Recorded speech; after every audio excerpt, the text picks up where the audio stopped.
Day 1145 of the Trump administration, leaving 239 days to go until our 2020 presidential election.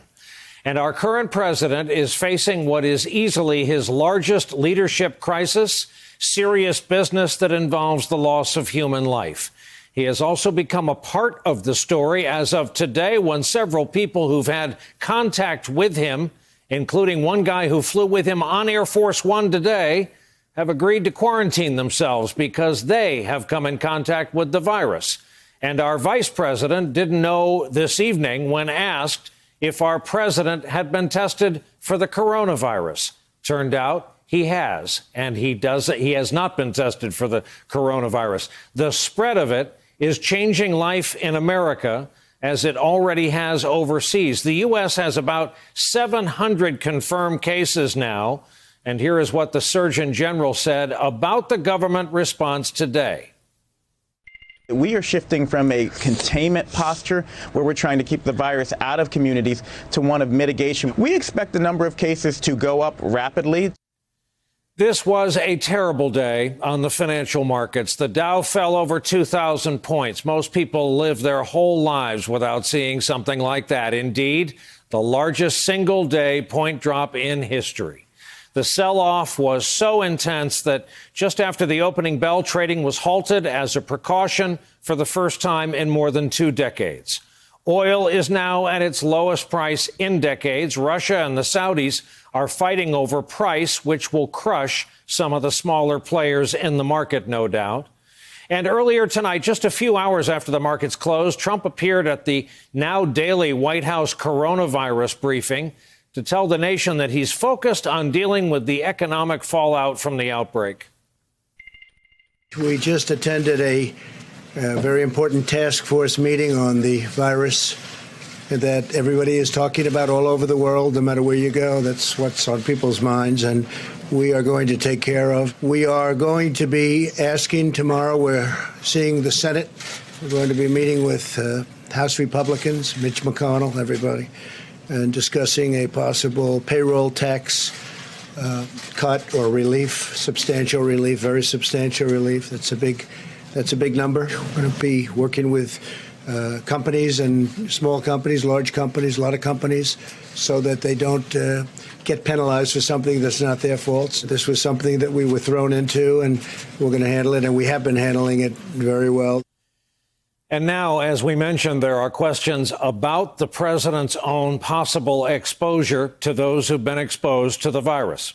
Over the weekend, we learned a person who attended the annual CPAC, Conservative Political Action Conference, a few weeks ago, was in close contact with several Republican lawmakers, including Senator Ted Cruz, Congressman Paul Gosar, Congressman Doug Collins.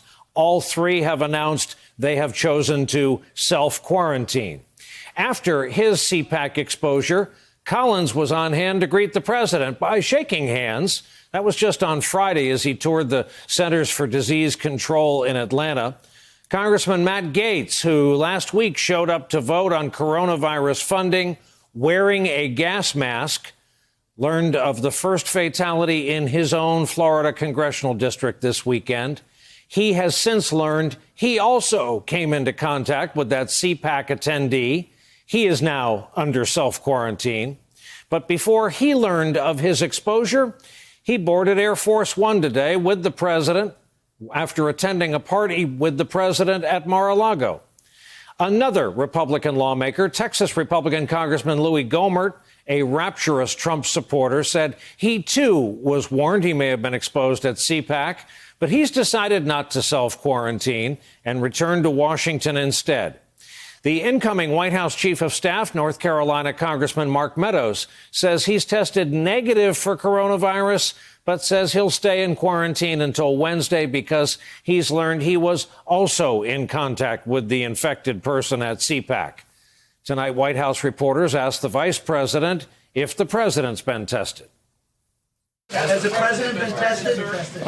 He's been in contact with people who were in proximity to somebody who had the virus. Let me be sure and get you an answer to that. I honestly don't know the answer.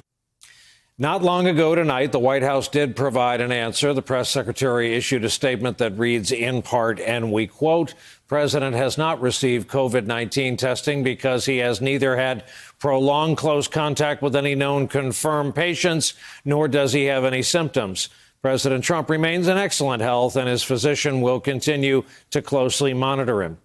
Former White House Chief of Staff Leon Panetta, who also happens to have been a Secretary of Defense and CIA director, notes that this public health crisis is testing the president's credibility.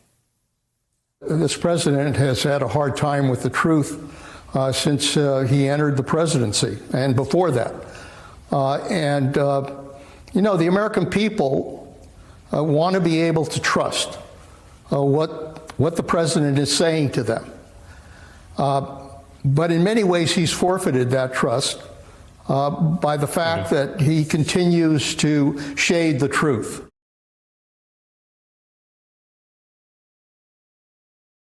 Hey there, I'm Chris Hayes from MSNBC. Thanks for watching MSNBC on YouTube. If you want to keep up to date with the videos we're putting out, you can click subscribe just below me or click over on this list to see lots of other great videos.